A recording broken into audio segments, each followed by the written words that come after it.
Isso é uma realidade. Nossas civilizações foram construídas com o trabalho de gente como nós, gente simples. E aí, no meio de tudo isso, nós temos um homem que está mais preocupado com o seu funcionário, com o seu... Não pode mais chamar funcionário, né? Agora é colaborador. Não pode chamar mais funcionário.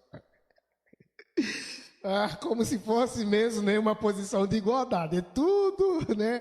Então, ele está preocupado com o seu colaborador, ele está dizendo assim, olha, se ele está buscando ajuda no Messias, em alguém que cura, que faz milagre, que tem essa fama de fazer coisa, é porque ele já procurou na medicina da época. E vocês sabem que já existia medicina nesse tempo, né? Nós estamos pensando que Lucas era médico, diz os evangelhos. Já existia medicina naquele tempo. E não me fala como é que era, porque é uma conversa longa que nós vamos cair em Ezequiel para explicar como é que era a medicina naquele tempo. Mas então significa que ele talvez lutou demais para descartar aquele soldado. Lutou demais, foi buscar ajuda e não encontrou. Imagina aquele cara, o soldado construiu uma sinagoga. O que é uma sinagoga, irmãos? É a reunião dos religiosos daquela época, é o templo daquela época. Sabe que ele construiu a sinagoga e não encontrou cura na sinagoga? Tinham lá os sacerdotes, tinha lá os saduceus, tinha lá as autoridades, só que eles não tinham poder nenhum. Eram homens vazios, não tinham poder nenhum. Falavam da Torá, tão somente da Torá como letras. O Espírito não estava neles, eles não tinham o Espírito Santo com eles. Eram religiosos, improdutivos, maçantes, numa estrutura religiosa que o Império Romano já apertava no imposto do pobre. Ainda tinha mais essa estrutura religiosa para ser alimentada que não tinha nenhum efeito na vida das pessoas. Ao ponto do que o soldado que ajudou a construir aquilo, nenhum milagre aconteceu na vida dele. Que religião mais sem graça, improdutiva. E no ponto todo, esse homem fala para os líderes religiosos, veja só o tapa na cara que esses líderes estão tomando. O judaísmo está apanhando um tapa. Porque esse homem fala assim, olha, o líder religioso, eu estou ouvindo falar de um Jesus. Vão para lá, chamem ele para vir na minha casa. Ele está dizendo, já que vocês não resolveram. Eu estou ouvindo falar de um Jesus, vão lá, tragam esse Jesus para minha casa. E quando Jesus está vindo na casa desse homem, ele manda um outro grupo e fala, fala para ele que não entra na minha casa. Fala para ele que eu não me sinto digno de recebê-lo na minha casa. Nós estamos vendo todos os traços de cristandade na vida de um homem que não é judeu. Primeiro, ele está buscando socorro em Jesus. Segundo, ele está reconhecendo o seu estado de miserabilidade e está dizendo, eu não sou digno que você entre na minha casa. Eu sou um homem pecador, eu cobro impostos injustos, eu mando imposto para a coroa e outra parte ponho no meu bolso. Ele é um Zaqueu. Ele é um Zaqueu. E o tempo todo nós estávamos provocando os irmãos aqui, dizendo que Jesus não se encaixa em nenhuma das nossas caixinhas de religião que a gente criou. Jesus, ele não cabe. Ele simplesmente, a mentalidade dele simplesmente não cabe dentro das nossas caixinhas religiosas. Ele não entra. E nesse contexto, Jesus está vindo e um grupo vai até ele e fala assim, olha, não chegue lá porque ele quer que tão somente você declare uma palavra. Olha outro sinal de uma pessoa que confia em Deus. Porque ele sabe que uma palavra do Deus verdadeiro muda toda a história. Tudo que existe, existiu por causa do poder da palavra. Haja luminares, haja... Tudo que existe foi pelo poder da palavra. Esse homem aqui é mais judeu do que os judeus.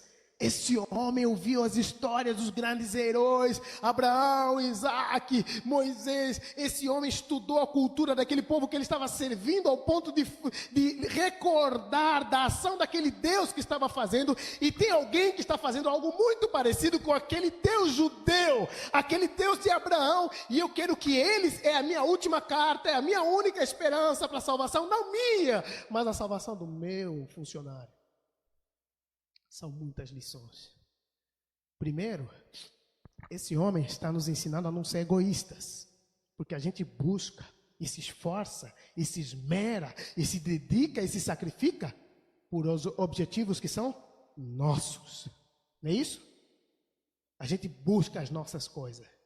A gente levanta às 4:30 da manhã e pega uma condução louca de 2 horas para chegar no trabalho. E pega gente que às 5 da manhã, que já está no espírito litigioso, às 5 da manhã, já está te empurrando para lá, já está agressivo, inclusive. E a gente enfrenta um trânsito, a gente enfrenta, sabe por quê? Porque a gente quer que no final do mês, né, o nosso din-din cai lá, tim, na conta. Porque a gente é o rei dos boletos, não é verdade? A gente tem que pagar os boletos, não é verdade? Estou pensando em fazer uma camiseta assim, rei dos boletos, aí vender para os irmãos uma camiseta, uma ideia boa, né? Rei dos boletos. Aí, tem umas irmãs aqui que merecem, né? Vamos lá. Não pode ver uma panela nova, né? Né?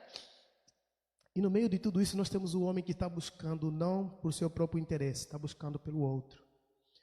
E é aqui onde a gente começa a parar e a água sai do joelho para o pescoço.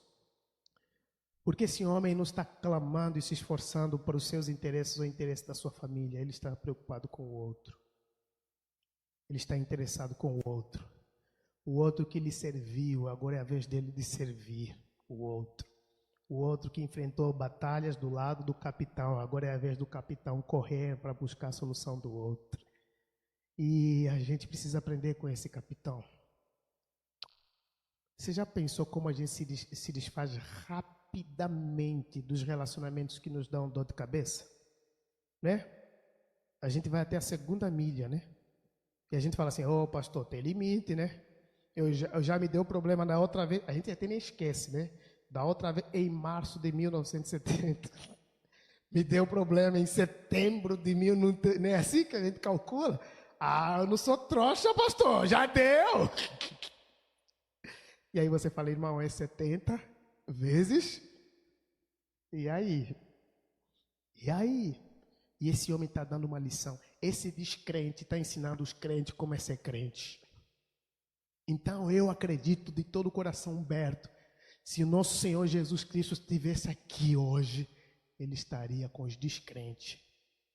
Porque os crentes, eles não entendem o que é ser crente.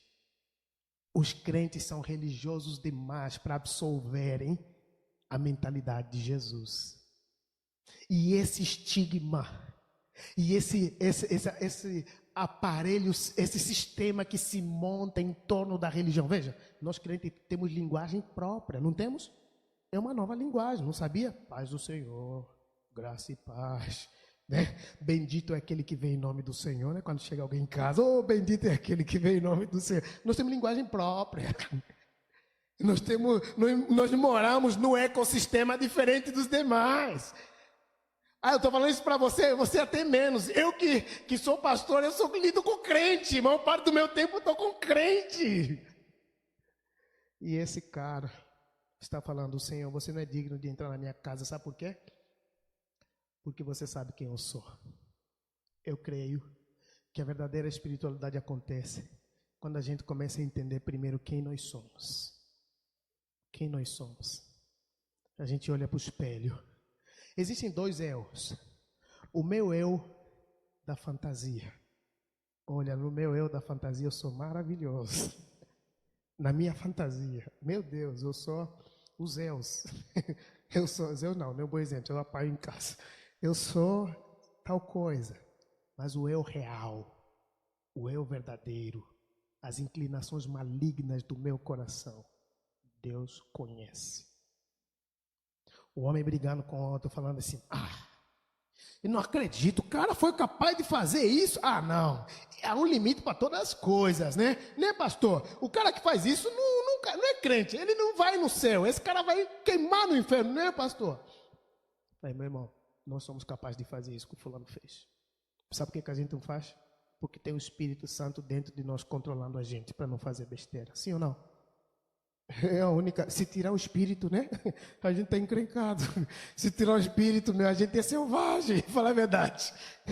A gente vai sair aqui se mordendo, né? Esse cara é humano. Irmãos, entendam o que eu estou dizendo para vocês. Jesus quer recuperar nossa humanidade. Como você pode ver, um cara que andou com você e serviu com você e hoje está paralítico e você é descartável.